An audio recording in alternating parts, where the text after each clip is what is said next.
तब पार्वती के पापा बोले, एक बात कहूँ बेटा, अब आ ही गई हो तो भुगतो। तुम मर जाओगी पर मैं तुम्हें वहाँ छोड़ने तो कभी नहीं जाऊँगा, चाहे कुछ भी हो जाए, क्योंकि वे लोग जब तक तुम्हें खुद लेने नहीं आते या संदेशा नहीं भिजवाते तब तक मैं तुम्हें छोड़ने नहीं जाऊँगा। उसके पिता ने दो टूक जवाब दे दिया था। पारो थोड़ी देर तक सिसकती रही और फिर बोली, ठीक है, तो कम से कम माँ को तो आप समझा बुझा कर चुप करा सकते हैं ना। वह झल्लाते हुए बोली, उनकी बानों की तरह चुभने वाले ताने नहीं सहन होते मुझसे पिताजी, नहीं सहन कर पा रही हूँ मैं। कहते कहते पारो वहीं जमीन पर बैठकर अपने दोनों हाथों से चेहरे को ढककर रोने लगी थी और बड़ी देर तक रोती रही। राम भी व्याकुल हो उठता था, लेकिन उसका भी अहम उसे झुकने नहीं देता था। वो सोचता था, जैसे गई है वैसे चली आएगी, मैं भला क्यों जाऊं। वही सोच रत्ना की भी थी, गई तो बड़े चाव से थी तो भुगतो। सभी अपने अपने अहम की गठड़ी को लादे हुए बैठे थे, पर इन सब में क्या सिर्फ पार्वती का ही नुकसान था? नहीं, राम का भी तो हो रहा था, पर किसी को भी नहीं पड़ी थी इन दोनों की। पार्वती को तो बस यही उम्मीद थी, अब राम आएंगे, अब राम आएंगे, अब राम आएंगे। हर रोज उसकी उम्मीद टूटती और दूसरे दिन नई उम्मीद का जन्म होता।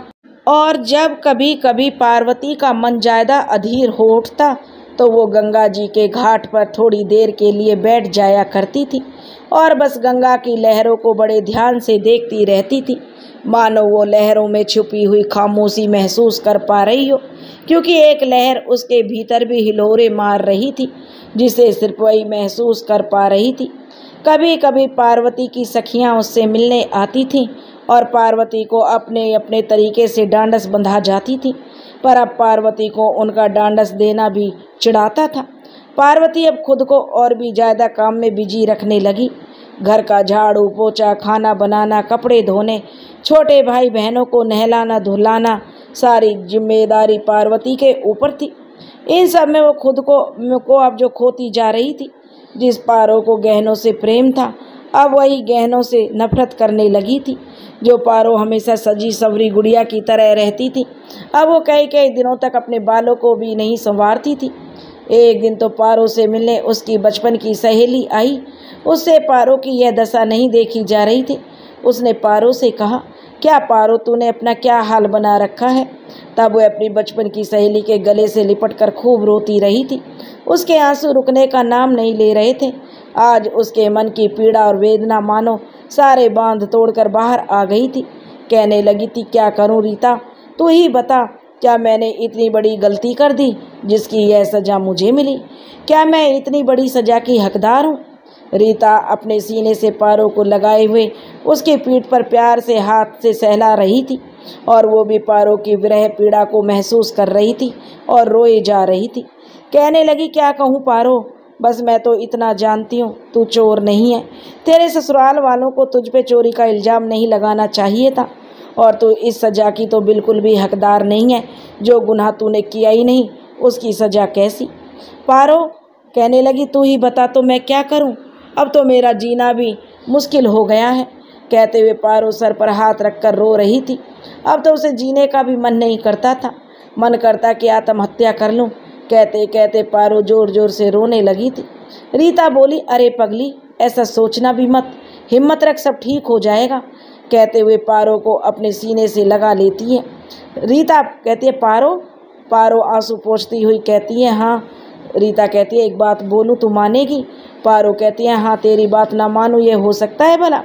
रीता की भी आंखों में आंसू थे। रीता बोली, तू राम को एक लेटर लिख दे, देख उधर से राम का क्या जवाब आता है। पारो बोली, पर वो क्या जवाब देंगे? रीता बोली, अब ये तेरे लेटर देने के बाद ही पता चलेगा ना पगली। और फिर दोनों हंसने लगी। पार्वती को रीता की बात भा गई और वो तुरंत ही राम के नाम एक लेटर लिख भेजती है, इस इंतजार में कि राम जवाब जरूर देगा।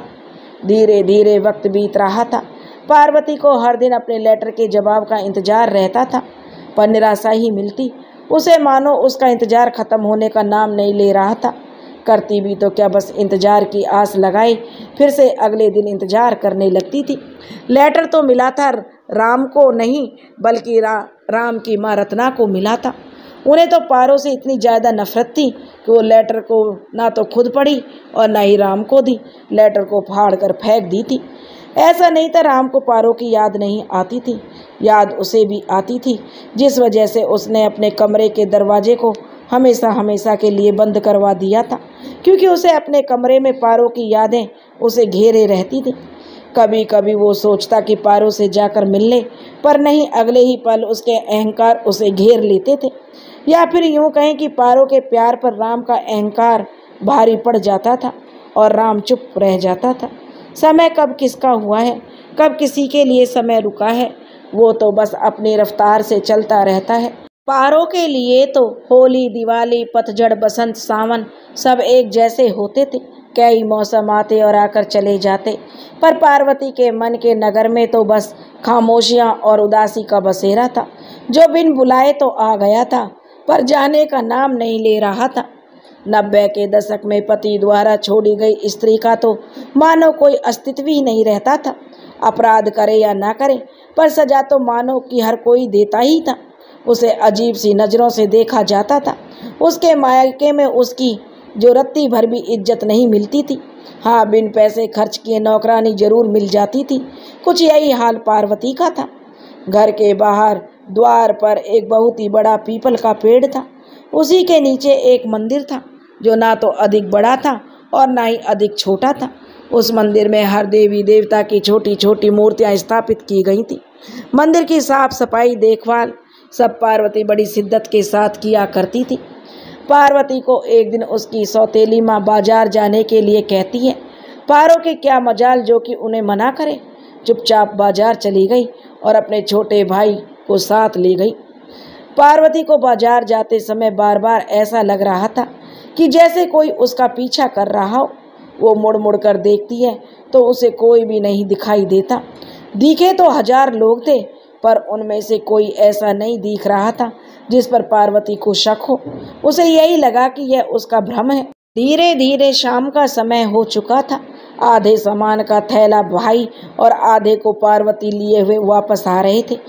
भाई का नाम ध्रुव था। ध्रुव तेज तेज चलते हुए काफ़ी दूर निकल गया था।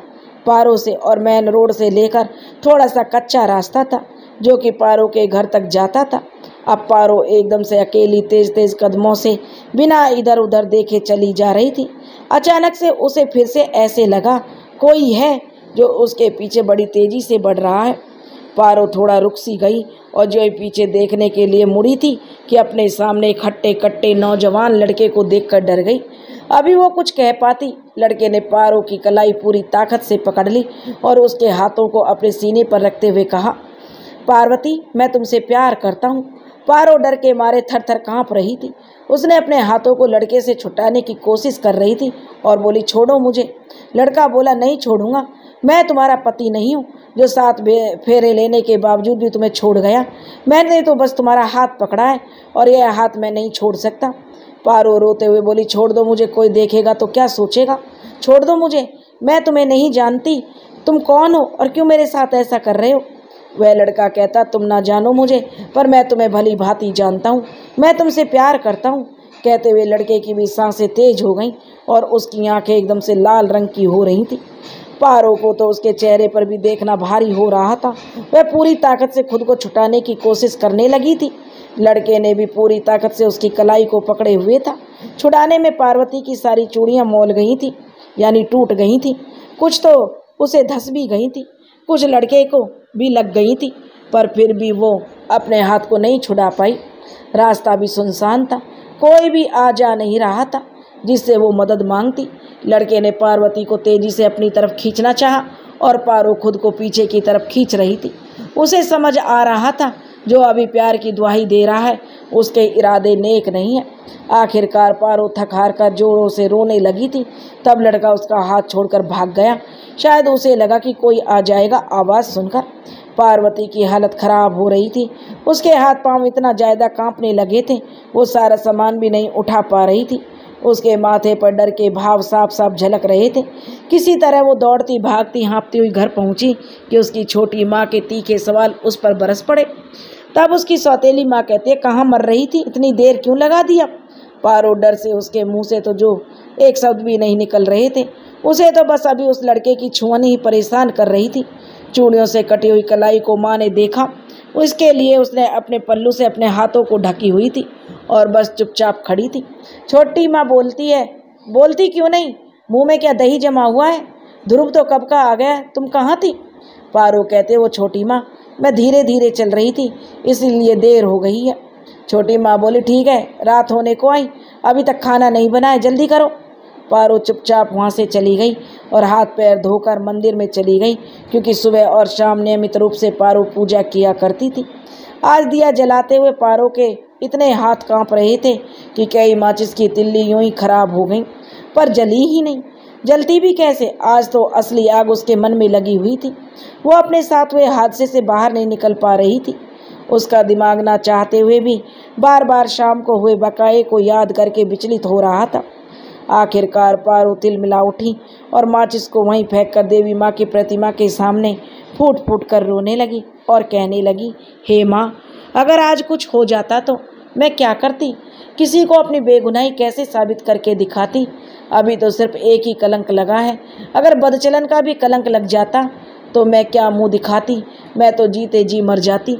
कहते हुए पार्वती बड़ी देर तक देवी माँ के सामने रोती रही, विलाप करती रही और अपने आंसुओं से माँ के चरणों को जैसे धो रही थी। पारो ने जैसे तैसे खुद को संभालते हुए मंदिर में दिया जलाया और वापस घर लौट आई। रोज की तरह घर के काम में लग गई थी। पारो भले ही घर के काम में व्यस्त थी, पर उसका दिल दिमाग तो मानो अटक गया था उसी हादसे पर। वो कांप उठती थी। पार्वती की छोटी माँ भी कम नहीं थी, बड़ी ही क्रूर और अकड़ू स्वभाव की थी। ना जाने कितनी जलन थी उसे पार्वती से। पार्वती को भी अब उसकी जली कटी सुनने की आदत हो गई थी, या यूं कहें कि उसकी आदत उसने डाल ली थी। कहती भी तो क्या कहती, अपनी किस्मत पर रोने के सिवाय और क्या करती बेचारी। कभी कभी सोचती, अगर मेरी माँ जीवित होती तो शायद मेरी ये गति ना होती। पिता तो हैं पर वो भी बस नाम के ही। हाँ, कभी कभी अपनी पत्नी से छुपाकर कुछ पैसे जरूर अपनी बेटी को दे देते थे, ताकि बेटी को जो अपने कुछ ज़रूरत की चीज़ ले सके। पार्वती बहुत ही साधारण तरीके से रहती थी। बालों को हमेशा जूड़ा बना कर रखती थी या फिर चोटी गूंथ कर रखती थी। सूती सिंपल सी साड़ी पहने रहती थी। सारा दिन सिर्फ घर गृहस्थी के कामों में खुद को व्यस्त रखती थी ताकि राम की यादों से दूर जा सके, पर वो चाहकर भी ऐसा नहीं कर पाती थी। राम ही की यादें उसे अपने आगोश में ले लेती थी। इधर राम भी अपने पापा की ज्वेलरी शॉप की सारी जिम्मेदारी संभाल लिया था और सारा दिन ही दुकान पर रहता था। कभी कभी राम सोचता, क्या पारो मुझे भूल गई है, जो इतने दिनों बाद भी मेरे लिए एक संदेश भी नहीं भेजी। हाय राम, उसे मेरी याद नहीं आती, मैं भला उसे क्यों याद करूं? गई तो बड़ी अकड़ कर थी तो रहे अकेले, उसे अब मेरी नहीं पड़ी तो मैं भला उसे क्यों याद करूं? खुद से ही राम बातें करता रहता था। एक दिन तो उसकी माँ रत्ना ने कहा, बेटा तुम मेरी बात मानो, दूसरी शादी कर लो, छोड़ो उस गंवार लड़की को जिसने हमारी कोई मान मर्यादा नहीं रखी। भला तुम उसके लिए क्यों खुद को तकलीफ दे रहे हो? मेरी मानो तो एक लड़की है मेरी पहचान की, मेरा तो पूरा मन था उसी से तुम्हारी शादी हो, पर तुम्हारे पापा ने मेरी सुनी ही नहीं। रत्ना बिना रुके थके बस बोलती जा रही थी, पर राम के कानों पर तो जूं तक नहीं रहेंगी, मानो उसे कुछ भी नहीं सुनाई दे रहा था। वो बिना कुछ कहे ही चला गया। रत्ना फिर से बड़बड़ाते हुए बोली, हे भगवान, सत्यानाश हो उसका। कहने को तो मेरे बेटे की जिंदगी से चली गई है, पर जाकर भी नहीं गई है। उस बेवकूफ़ को कैसे समझाऊं, मैं समझ नहीं आ रहा इसे। माथे पर हाथ रखकर जो रत्ना वहीं बैठ गई। पार्वती उधर सुबह 4 बजे उठ जाती थी और पूरे घर की साफ सफाई करके खुद भी स्नान करके घर के बाहर वाले मंदिर में जाती थी। पूरे मंदिर को पानी से धोती थी, फिर पोछा लगाती। उसके बाद पूरे देवी देवताओं को फूल माला चढ़ाती, दिया जलाती। पूरी विधि से पूजा पाठ करने के बाद घर का दूसरा काम किया करती थी। धीरे धीरे 5 साल का समय बीत गया। अब तो पार्वती राम की यादों से भी कुछ हद तक बाहर निकल आई थी। अब तो बस पूजा पाठ करना और घर का काम करना, बस यही उसकी ज़िंदगी थी। उसकी सबसे ज़्यादा अब ना तो उसे किसी वस्तु की चाहत थी, ना ही उसे किसी से कोई शिकायत थी। इधर उसकी सास रत्ना की तबीयत हमेशा खराब ही रहती थी। कभी कोई परेशानी होती तो कभी कोई परेशानी होती। लेकिन अभी भी वो राम को दूसरी शादी के लिए राजी करने में कोई कसर नहीं छोड़ती थी। हर बार उसे निराशा ही मिलती थी। रत्ना को यही चिंता सता रही थी, राम के बाद तो और कोई भी नहीं बचेगा जो कि मेरा वंश आगे बढ़ाएगा। उसे तो बस अपना वंश आगे बढ़ाने के लिए एक वारिस ही चाहिए था। राम हमेशा चुपचाप ही रहता था। अपने कस्टमर के अलावा अब वो किसी से ज़्यादा बात नहीं करता था और घर भी कम ही आता था। ऐसा नहीं था राम पारो को भूल चुका था, पर अपने अभिमान के वशीभूत होकर उसे जानबूझकर भुलाए बैठा था। कभी कभी पारो की यादें उसे बेचैन करती तो वो गंगा के उस पार जहाँ पर वो पारो को पहली बार देखा था वहीं जाकर बैठ जाया करता। साथ ही कभी कभी तो सोचता भी कि काश पारो दिख जाए तो यहीं उससे बात कर लेता। फिर अगले ही पल सोचता, ना जाने उसे मैं याद भी हूँ या भूल गई होगी। यही सब सोचकर वापस लौट आता था। उधर पारो दुनिया के तानों और उल्हानों से बचने के लिए बाहर निकलना उसने छोड़ दिया था। पार्वती घर से मंदिर और मंदिर से बस घर, इतनी ही दुनिया थी उसकी। पारो जब कभी राम के बारे में सोचती तो उसके दिल से एक आह सी निकलती और आंखें छलक पड़ती थी। दिल में बड़ा दर्द उठता था। वो कह पड़ती थी, नसीब का खेल है सब, अजीब बेदर्द रिवाज हैं इस दुनिया के। यहाँ अक्सर चिराग जलाने वाले ही उसे बुझा दिया करते हैं। पारो अपने मन के दुख को अपने भीतर ही समाये हुए थी और बस एक अनजानी सी राह पर चल रही थी जिसकी ना कोई मंजिल थी और ना ही कोई मकसद। कुछ दिनों के बाद पार्वती के छोटे भाई की शादी तय हो गई। अब तो पार्वती की जिम्मेदारियां और ज़्यादा बढ़ गई थीं। अब वो पहले से ज़्यादा जो व्यस्त रहने लगी थी। घर के सारे काम तो करती थी, साथ साथ बाहर बाजार के काम भी करने पड़ते थे उसे। घर में ढेर सारे मेहमानों का आना जाना भी था जिनकी जिम्मेदारी भी पारो के ऊपर थी। उसे अपने बारे में कुछ भी सोचने की फुर्सत नहीं थी।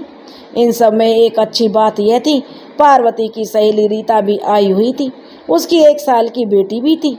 पारो को थोड़ा सा खुश होने का मौका मिल गया था, या नहीं तो और रिश्तेदार तो बस बेचारगी और लाचारगी ही जताते थे। एक रीता ही थी जिससे थोड़ी देर बातें करके पारो खुश हो जाती थी। अब तो उसकी बेटी मानो एक खूबसूरत सा खिलौना उसको मिल गया था। रीता भी पारो के खाने पीने और पहनने का ज़्यादा ध्यान रखती थी। ज़्यादा से ज़्यादा समय वो उसी के साथ रहती थी। जितना हो सकता काम में उसका हाथ बटाती। रीता अगर अपनी बेटी परी को अपनी माँ के पास छोड़ जाती तो पारो गुस्सा हो जाती और कहती कि रीता, ये अच्छी बात नहीं है, तू परी को साथ क्यों नहीं लेकर आई? और हाँ, कान खोल कर सुन ले, कह देती हूँ, तू अकेले ना आया कर, मेरी गुड़िया को लेकर आया कर। आंखें दिखाते ही पारो रीता से कहती थी। रीता कहती, अरे बाबा, हाँ हाँ ज़रूर, गलती हो गई, मेरी अम्मा अब लेकर ही आऊँगी। और दोनों हाथों से अपने कान पकड़कर रीता कहती थी तो दोनों हंस पड़ती थी कि चलो थोड़ी देर के लिए ही सही। पारो खुश हो जाती थी। धीरे धीरे शादी का दिन आ गया। दिन भर की सारी रस्मों रिवाजों को पूरा करते हुए शाम को बारात निकलने का समय हो रहा था। घर के जितने भी मेहमान थे सब एक से एक नए वस्त्र आभूषण धारण किए हुए इधर से उधर घूम रहे थे और खुशी से इतरा रहे थे। पर पारो अभी भी वही पुरानी सी सूती साड़ी पहने हुई थी।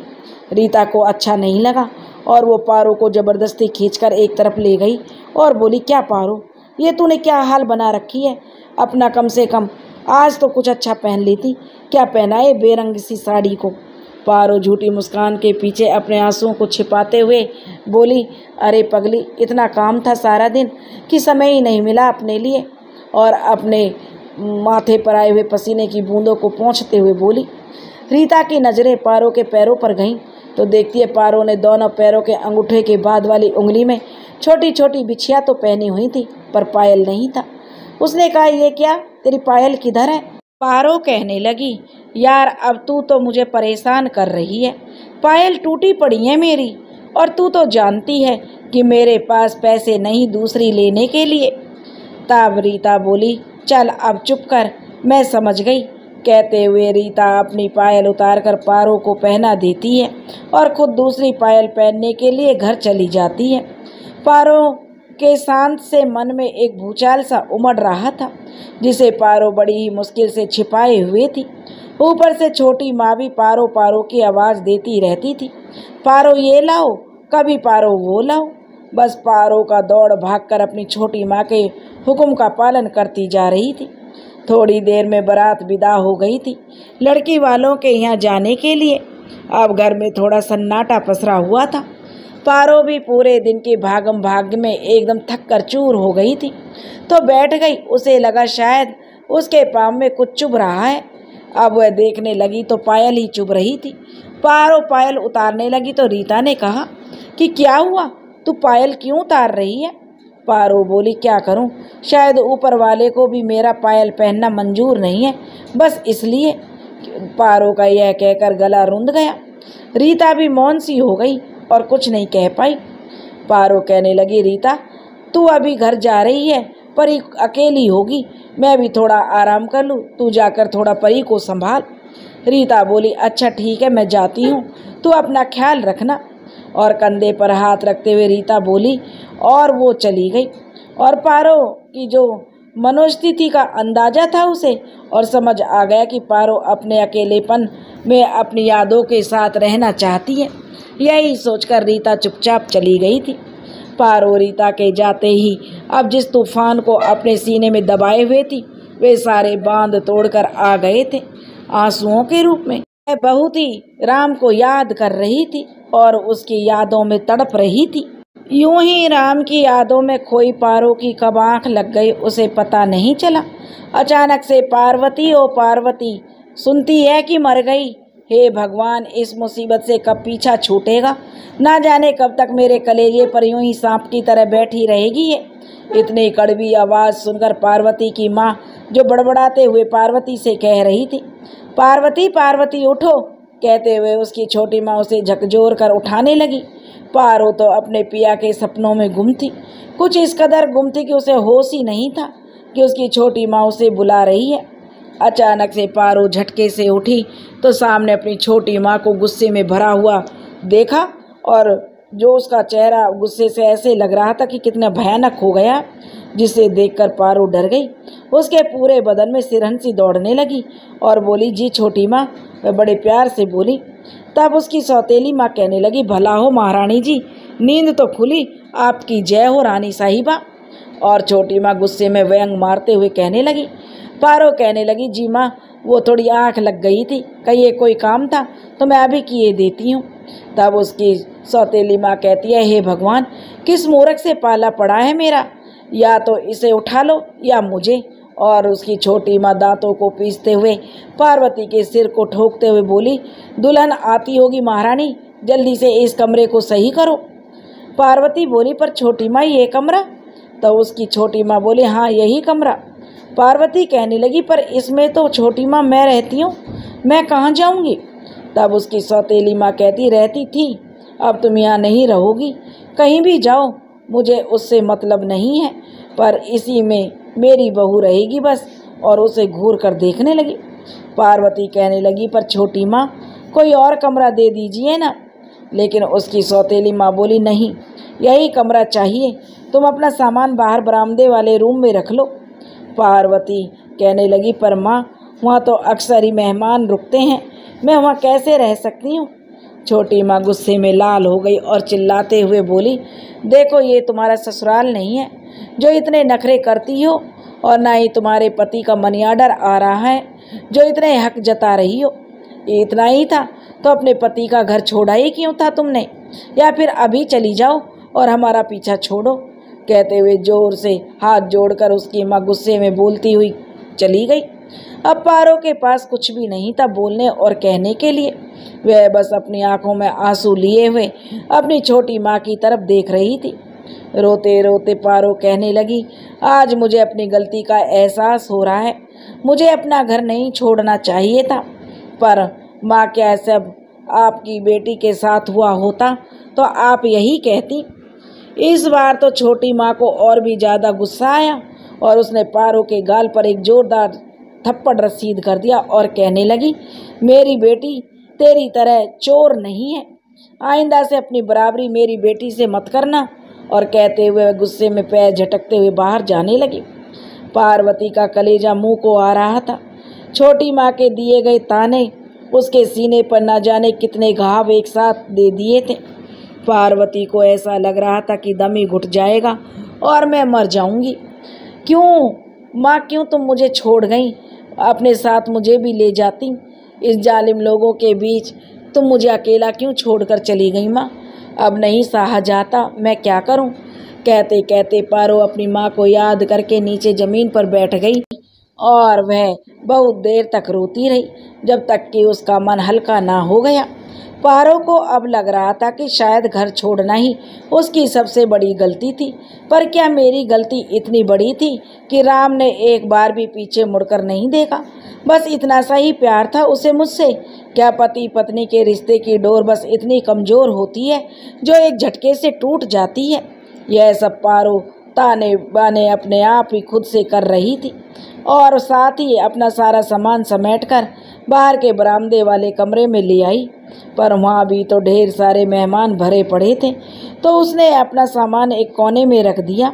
पारो अपनी छोटी माँ के कहे अनुसार दुल्हन का कमरा तैयार करने में जुट गई थी। पारो मनी मन सोचती थी, एक कमरा था जिसमें मैं कम से कम रो तो लेती थी सबकी नज़रों से बचकर, पर अब वो भी नहीं रहा। धीरे धीरे सुबह हो गई थी और दुल्हन के आने का समय भी हो गया था। घर के चारों तरफ खूब चहल पहल थी। सभी अपने अपने नए नए कपड़े पहनकर सज धज कर तैयार खड़े थे। तभी दुल्हन की गाड़ी आई और सारी औरतें मंगल गीत के साथ नई नवेली दुल्हन का स्वागत कर रही थी। पारो को तो न सजने से कोई मतलब था और न ही संवरने से कोई लेना देना था। वो तो बस अपनी पुरानी यादों में सिमटी हुई थी। पार्वती हल्की गुलाबी रंग की साड़ी पहनी हुई थी, पर बिना साज सिंगार के भी वह बिल्कुल चांद सी लग रही थी। दुल्हन भी आ गई थी और पूरे रीति रिवाज से दुल्हन के साथ दुल्हन का स्वागत किया गया। छोटी माँ ने तो बहुत ही कड़े शब्दों में पारो से कह दिया था कि वो दुल्हन के आसपास भी ना फटके, नहीं तो अच्छा नहीं होगा। धीरे धीरे सुबह से शाम हो गई और मेहमान तो चले गए थे, बस कुछ ही बाकी थे।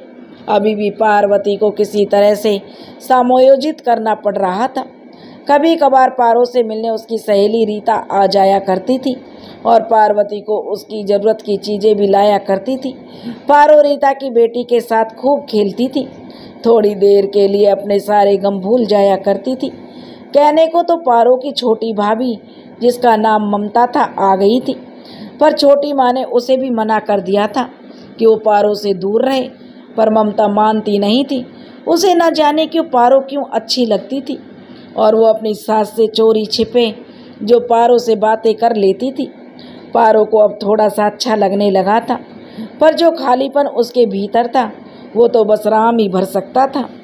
एक दिन पारो को बड़ी ही बेचैनी सी महसूस हो रही थी और वो गंगा नदी के किनारे घाट पर थोड़ी देर के लिए बैठ गई और नदी के पानी को बड़ी ध्यान से देख रही थी। धीरे धीरे सूर्यास्त हो गया था। घाट पर से भीड़ भी अब कब की चली गई थी, अंधेरा छा गया था। पारो अभी भी शांत मन से ज्यों की त्यों बैठी हुई थी। घाट पर बहुत ही ज़्यादा शांति थी। गंगा मैया की लहरें तट पर बार बार आकर टकरा रही थी। उसकी कलकल की आवाज़ें पारो के कानों को बड़ा सुकून पहुंचा रही थी। आज पारो राम के ख्यालों में नहीं खोई थी, बस सोच रही थी, हे गंगा मैया, क्या है मेरा वजूद। जब पति का प्यार लिखा ही नहीं था तो मेरे जीवन में मेरा विवाह ही क्यों हुआ। कहते हैं कि जब भी हमारे साथ कुछ बुरा होता है तो मान लो कि उसके पीछे ज़रूर कुछ अच्छा होने वाला होता है, पर मेरे साथ तो कुछ भी अच्छा नहीं हुआ।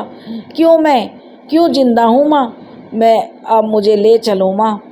पारो खुद से ही बातें करते हुए सोचती कि उर्मिला जी का वनवास तो 14 साल में ख़त्म हो गया था, पर मेरा वनवास तो न जाने कब तक चलेगा, कभी ख़त्म भी होगा या नहीं।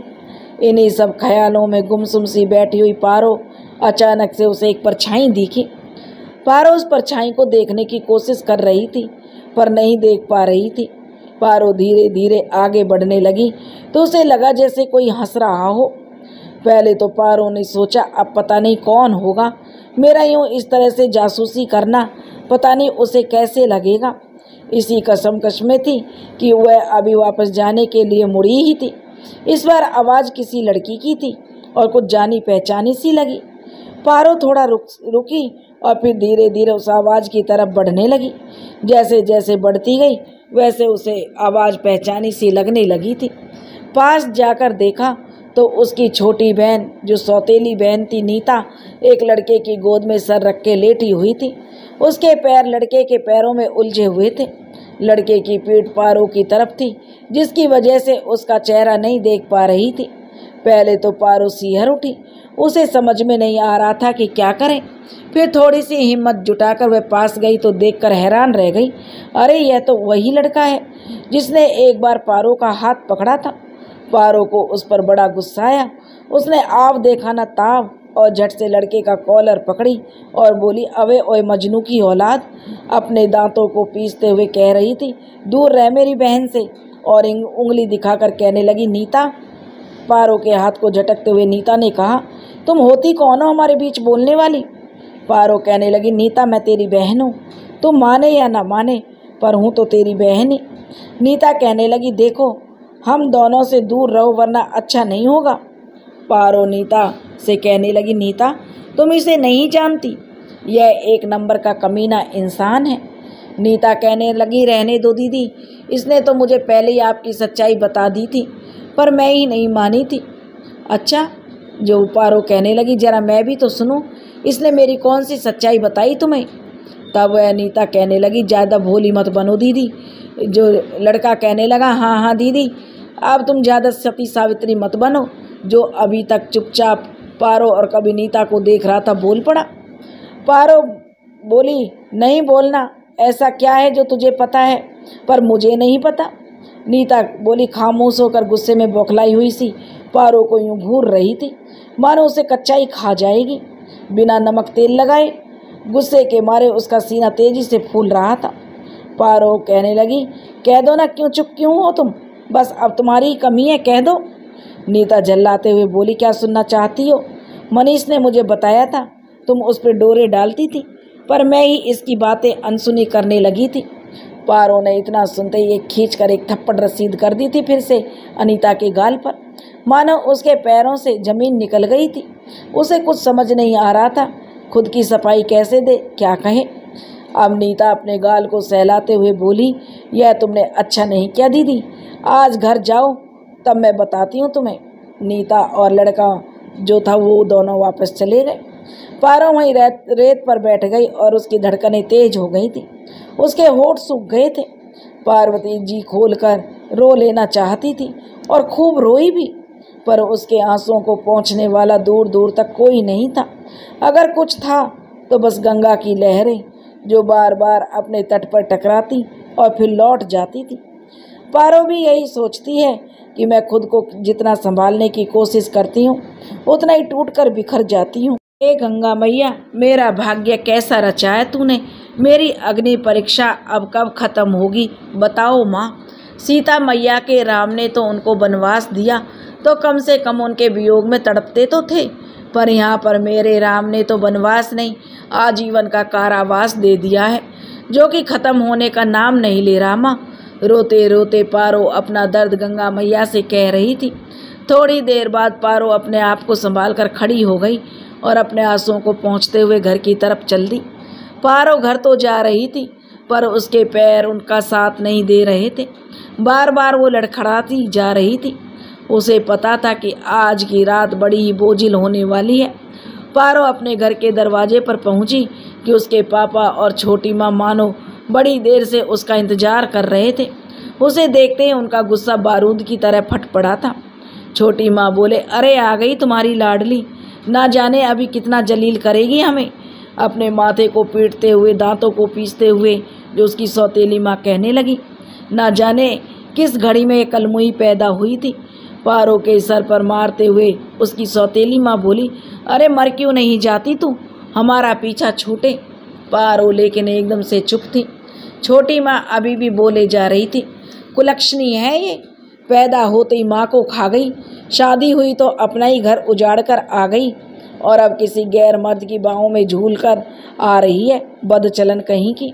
पारो को फिर से मारते हुए उसकी माँ जो तरह तरह के इल्ज़ाम लगा रही थी, लेकिन पारो अभी भी खामोश थी। पारो के पापा ने कहा, पारो जो कुछ भी नीता ने कहा क्या वो सच है? पारो ने आंखों में आंसू थे, अपने पापा को बड़ी गहराई से देखते हुए बोली, क्या आपको मुझ पर विश्वास है? उसके पापा सिर नीचे कर लिए थे। पारो ने कहा कि मैं अपनी सफाई किसे दूं और क्यों दूं जब मैंने कुछ गलत नहीं किया। कहते हुए पारो सीधा अपने कमरे में चली गई और खुद को अंदर से बंद कर लिया और ज़मीन पर बैठकर अपनी किस्मत पर रोने लगी। इधर उसकी छोटी माँ बार बार दरवाज़ा जोर जोर से पीटने लगी थी। पारो अपने दोनों हाथों से अपने दोनों कानों पर रखे हुए बस रोई जा रही थी। पारो को लगता था क्या गलती थी उसकी, गहनों को गलती से छुपाना या फिर बिना पति के बताए खुद ही मायके आना, कौन सी भूल हुई थी जिसकी सज़ा ख़त्म नहीं हो रही थी। यूं ही पारो के एक एक दिन गुजर रहे थे। हर दिन उसे एक नया कलंक मिलता था। जब कभी कोई मेहमान आ जाता तो पारो से बरामदे वाला कमरा भी छिन जाता था। वो मंदिर में ही किसी तरह से रात गुजारती थी। एक दिन पारो मंदिर में ही सोई हुई थी। रात के अंधेरे में मनीष वापस आया। इस बार वो नीता से नहीं, पारो से मिलने आया था। नीता उसे अपने घर की पूरी कहानी सुना दिया करती थी। उसे यह भी पता था कि पारो आज मंदिर में सोई हुई है। मनीष चारों ओर देखकर दबे पांव मंदिर की कुंडी को खोलकर भीतर आ गया। पारो एकदम से गहरी नींद में सोई हुई थी। मनीष चुपचाप से आकर पार्वती के पैरों के पास बैठ गया और हवस भरी नज़रों से उसे घूरने लगा। पारो एकदम से बेखबर सो रही थी। पहले तो मनीष ने उसके चेहरे को गौर से देखा और मन ही मन सोच रहा था कितनी फुर्सत से ऊपर वाले ने इसे बनाया है और इसका पति भी कितना बड़ा बेवकूफ़ है जो इसे छोड़ दिया। मनीष की लालच भरी आंखें चमक रही थी। उसने अपने हल्के से हाथों से पारो के पैरों को सहलाया और फिर धीरे धीरे जो पारो को देखने लगा। पार्वती की आंख खुल गई। वो कुछ चिल्लाती इससे पहले मनीष ने उसके मुंह को अपने हाथों से दबा दिया और अपने शरीर का पूरा भार उसके ऊपर रखकर बैठ गया। वह बोला, चुप चुप, एकदम चुप करो वरना यहीं से गायब कर देंगे और किसी को पता भी नहीं चलेगा। वह पारो को धमकी देने लगा। पारो खुद को छुड़ाने के लिए हाथ पांव मार रही थी पर नाकाम रही। वो तो कुछ यूं फंसी हुई थी मनीष के चंगुल में मानो बगुले की चोंच में मछली। मनीष ने पारो से कहा, देखो हम तुमसे प्यार करते हैं, बस तुम्हें पाना चाहते हैं। हम तुम्हारी बहन नीता से कोई प्यार व्यार नहीं करते। वो तो बस तुम तक पहुंचने का एक जरिया है हमारे लिए और तुम यदि कायदे से हमारी बात मानोगी तब तो ठीक है, वरना हमें ज़बरदस्ती करना भी आता है, समझी ना। और उसे धमकी भरे अंदाज में मनीष बोल रहा था। पार्वती अभी भी अपने हाथ और पैर चला रही थी खुद को छुड़ाने के लिए। मनीष ने अपनी बात को जारी रखते हुए कहा, हम जब से तुम्हें देखें पगला से गए हैं, सोते जागते उठते बैठते बस तुम ही दिखाई देती हो। कहते हुए मनीष जो पारो को जो अपनी पूरी ताकत से उसे भींचने लगा था, पर क्या पारो अपना ताकत दिखा पाएगी। पारो बस रोए जा रही थी और छूटने की पूरी कोशिश किए जा रही थी। पारो ने पूरी ताकत लगाकर जो मनीष को अपने दांतों से काट लिया। मनीष मारे दर्द से जो छटपटाने लगा था और कहने लगा, छोड़ो मुझे, छोड़ो वरना ठीक नहीं होगा, कह देते हैं। और हाँ, तुम औकात में रहो, अपनी धमकी देते हुए बोले जा रहा था। पारो खुद को छुड़ाकर भागती हुई देवी माँ की मूर्ति के पास पहुँच गई और देवी माँ की मूर्ति से त्रिशूल निकालकर मनीष को मारने के लिए आगे बढ़ी। पहले तो वो समझा नहीं कि पारो ये त्रिशूल क्यों ले रही है और ये चंडी माँ का रूप क्यों धारण किए हुए हैं, और अगले ही पल जैसे उसे समझते देर नहीं लगी, अरे यह तो मुझे मारने के लिए आ रही है, और वो भाग खड़ा हुआ। आगे आगे मनीष भाग रहा था, उसके पीछे पीछे पार्वती हाथ में त्रिशूल लिए दौड़ रही थी और उसके साथ साथ में चिल्ला रही थी कि अरे पापी, रुक तो सही, तू कहाँ भागता है, आज मैंने तेरा अंत नहीं किया तो कहना। मनीष तो अपनी धुन में बिना पीछे देखे ही भागे जा रहा था और कह रहा था, हम छोड़ेंगे नहीं तुम्हें, कह देते हैं पार्वती, हम तो तुम्हें पाकर ही रहेंगे, याद रखना। कहते कहते तेज रफ्तार में भाग खड़ा हुआ। पार्वती हाथ में देवी माँ का त्रिशूल लिए थककर चूर हो गई थी। उसकी सांसें तेज तेज चलने लगी थी और वो वहीं घुटनों के बल बैठ गई। थोड़ी देर बाद खुद को संभालते हुए वापस लौट आई उसी मंदिर में और देवी माँ के त्रिशूल को उसने उचित स्थान पर रखकर वहीं बैठ गई। पार्वती माता रानी के आगे हाथ जोड़कर कहने लगी, हे माँ, अगर मेरी इज्जत पर दाग लग जाता तो क्या होता, क्या करती मैं। कहते कहते भावुक होकर पार्वती रोने लगी थी। हे माँ, लाख लाख धन्यवाद तेरा, जो मुझे इतनी शक्ति भर दी माँ, वरना मैं कभी तेरी पूजा नहीं करती माँ, और मेरा विश्वास भी तुझसे उठ जाता। कहकर पार्वती रो रही थी। पार्वती की आंखें ज्वालामुखी की तरह लाल थी। आज सच में वो दुर्गा माँ की तरह ही दिख रही थी। उसने अपने सतीत्व की रक्षा करने के लिए दुर्गा माँ की तरह बन गई थी। सच्ची तो है, औरत अगर लक्ष्मी और सरस्वती का स्वरूप है तो समय आने पर काली और दुर्गा का रूप भी ले सकती है।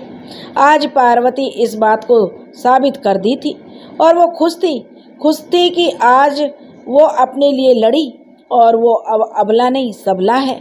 अब वो अपनी इज्जत पर दाग नहीं लगने देगी। रात के अंधेरे में कुत्तों के भौंकने की आवाज़ और झिंगुरों की गुनगुन की आवाज़ आ रही थी। पारो डरी सहमी सी वहीं मंदिर में लेट गई, पर आंखों में नींद की जगह डर था। आज झिंगुर की आवाज़ भी उसे डरा रही थी। पारो मन ही मन सोच रही थी, जल्दी से किसी तरह ये रात कटे और सवेरा हो जाए, तब जाके उसके दिल को सुकून आए। थोड़ी देर तक यूं ही पारो अपने साथ हुए घटनाक्रम से परेशान सी थी और उसका मन भी अशांत था, बहुत ही अधीर थी। न जाने कब उसकी आंख लगी, उसे खुद ही पता नहीं चला।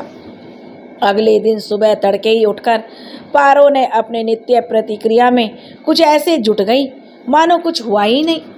करती भी क्या और किससे कहती, किसके आगे दुखड़े को रोती अपने। उसके लिए तो सारे रिश्ते ही बेमानी से हो गए थे। कहने को तो उसका भरा पूरा परिवार था, माता पिता थे, भाई भाभी थे, एक छोटी बहन थी, पर सब बस नाम के थे। पारो अगर मर भी जाए तो किसी को एक पैसे का फर्क नहीं पड़ने वाला था। इस बात को वह अच्छी तरह जानती थी। अपने मन में चल रही द्वंद्व को वो मन ही मन दबा कर रखती थी, पर रह रहकर उसे मनीष की धमकी याद आ जाती थी। उसे एक पल के लिए वो जरूर परेशान हो जाती थी। उधर दिन प्रतिदिन राम की माँ रत्ना राम को विवाह करने के लिए बार बार मनाती थी, कभी प्यार से तो कभी गुस्से से, पर राम के कानों पर जूं नहीं रेंगती थी। उसका जवाब हर बार ना ही होता था। राम एक सन्यासी की तरह जीवन व्यतीत कर रहा था। सुबह सुबह उठता तो सीधा माँ गंगा में स्नान करने पहुंच जाता था और घर के बाहर बने गेस्ट रूम में ही रहता था। जब से पारो गई थी तब से लेकर आज तक वो अपने घर में नहीं गया था। जाता भी तो बस आंगन तक ही जाता था, मानो वह खुद को पारो की यादों से दूर रखने की कोशिश कर रहा था। रत्ना को और राम के पिता को सब समझ में आता था, पर सब कुछ देखकर भी वो खामोश थे। पारो सारा दिन उधर उधर के कामों में व्यस्त रहती थी और खाली समय में मंदिर में ही गीत गा गा कर पूजा पाठ करती थी। शाम का समय था और थोड़ी ठंड भी लगने लगी थी। घर के सभी लोग खाना खाकर सोने चले गए थे। पारो ने ना तो अभी खाना खाया था और ना ही उसे नींद आ रही थी। उसे आज न जाने कैसी बेचैनी महसूस हो रही थी। अपने मन की बेचैनी को दूर करने के लिए वो मंदिर में ही बैठी हुई थी। उसका मन नहीं हो रहा था कुछ खाने का, इसलिए वो वहीं चुपचाप से बैठ गई और सोचा थोड़ी देर बाद जाऊंगी सोने। थोड़ी देर बाद पारो ने मंदिर का दरवाज़ा बाहर से बंद किया और वापस घर जाने लगी। उसे पायल की बड़ी ही मधुर आवाज़ सुनाई दे रही थी। वह वहीं रुक गई और ध्यान से सुनने की कोशिश कर रही थी। आखिर यह आवाज़ किधर से आ रही थी, पर उसे साफ साफ सुनाई नहीं दिया। अंधेरी रात में कुछ भी दिखाई नहीं दे रहा था। पारो ने उस आवाज़ की तरफ ही बढ़ने का फैसला किया और उस पायल की आवाज़ के पीछे पीछे चल दी। थोड़ा नज़दीक आने के बाद उसने गौर से देखा तो उसे एक औरत दिखी जो गोद में बच्चा लिए हुए थी। पारो आश्चर्यचकित होकर उसे देख रही थी और सोच रही थी, इस तरह से रात के सन्नाटे में बच्चे को लेकर यह औरत कहाँ जा रही है। मुझे देखना चाहिए, कहीं कोई बच्चा चोर तो नहीं है। मन ही मन विचार करते हुए पारो उस औरत का पीछा करने लगी।